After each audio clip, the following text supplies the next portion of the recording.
Kiwi hops are that's probably very distinct. Distinctive, right? Yeah.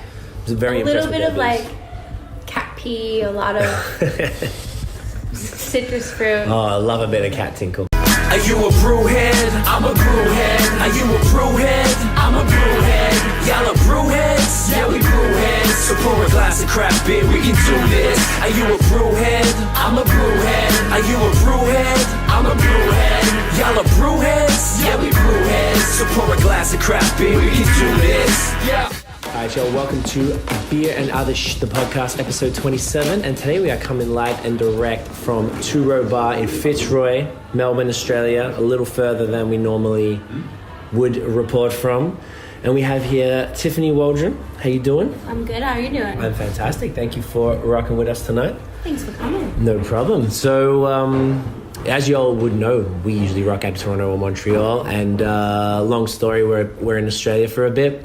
So Tiffany and I had met via Facebook, I guess, a little while ago. Yeah. About last year. Yeah, maybe. And you got beers to my mate Tommy. Yeah. For Christmas. Thank you very much. Oh, they were phenomenal. And you are the proprietor of this venue, is that correct? The owner, that's right? Yep. Which is closing down as of today. Yep. Which is, I'm glad we got to check it out. But that's horrible. Yeah, that's right. But I'm also very excited to go move on to other things. Let's start by cracking a beer, because that's important. Yeah. We have a vast array of beers right here. So let's start with the one we have two of, which is these bad boys. Yep. Tell me about this one. All right, so it's a bicycle beer from Temple Brewing Company. Yeah.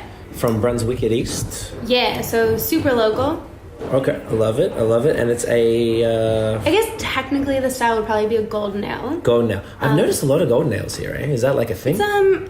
It's like the perfect gateway beer. Right. So a little bit stronger malt backbone, tend to get a little bit more sweetness than like sometimes you move into pale ale and they can get quite bitter. Right. This is that perfect like interested in trying more than just your Carlton draft, but not going to scare them away yet. Yeah, so really the perfect gateway. Right. Yeah. Okay. So this is my whole, I'm excited as hell because this is my first trip to Australia in 6 years since we moved to Canada. And the only real Aussie craft beer I had was what you gave Tommy.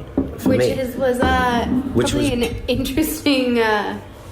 It was a great list you gave me. You gave me Pirate Life Pale Ale, Mornington IPA, which I liked it so much I had to get a shirt because I feel like it'd be cooler to rock back there. Yeah. Because they're like, I know about Aussie craft. I didn't know shit about it before this. You got me Garage Project from New Zealand, like 2 or 3 beers from them. Yeah, and Panhead.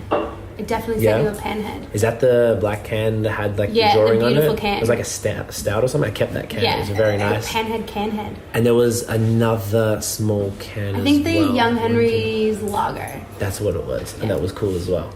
So it was a really, really cool snapshot of Aussie craft beer. Okay, so this is Temple in Brunswick East. Cheers. Yeah. Cheers. Beauty. Golden ale. Okay, so it kind of looks more like a lager. All right, not bad. I see what you're saying. So it says it's crisp and fresh, citrus, summer fruits. Yeah. Okay, I just don't recall many golden ales in North America. Yeah, so it's such a strange thing. I think, and again, because there's a golden ale from James Squire that I have been using for years as a gateway beer. So right.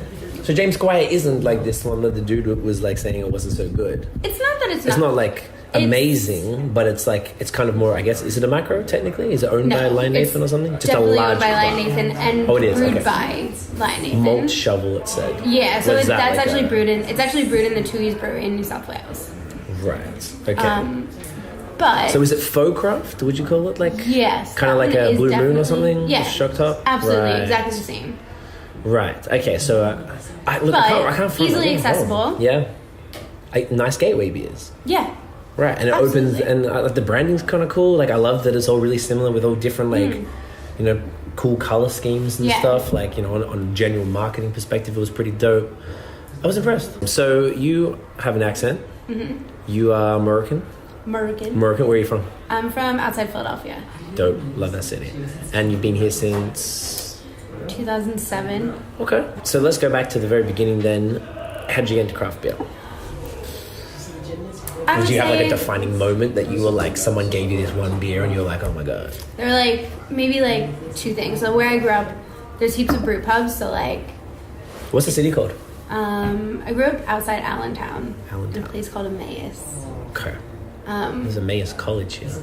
Yes, but not. Not the same spelling? No, and I actually have a friend who went there too. No, it's out We joke down about the that. bed. Yeah. Okay, interesting. Yeah, so there's heaps of brew pubs where I grew up. So I sort of had access to different beers always. And I used to drink this beer called Blueberry Belch, which is like a blueberry wheat beer. Who is the brewer? Was Bethlehem Brew Works. Bethel. So it's super local. Super local, although it. they've expanded quite a bit since then. So there's that. And then there was also this bar near where I went to college or university. And they had like one of those drink all the beers and you get your name on a mug sort of thing. Yeah, I've seen them. So You did it? never made it to 100 beers, but I was forced to try a lot of beers that I never would have normally go had for. because I just kept going down the list.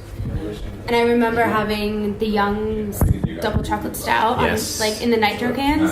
Nice. So like poured it out and it was like What is this? chocolate milk Yeah. beer, and it was a little bit mind blowing. And I Right. remember drinking some sort of rush beer, so it was like bacon beer, and that was a little like Overwhelming. What is this?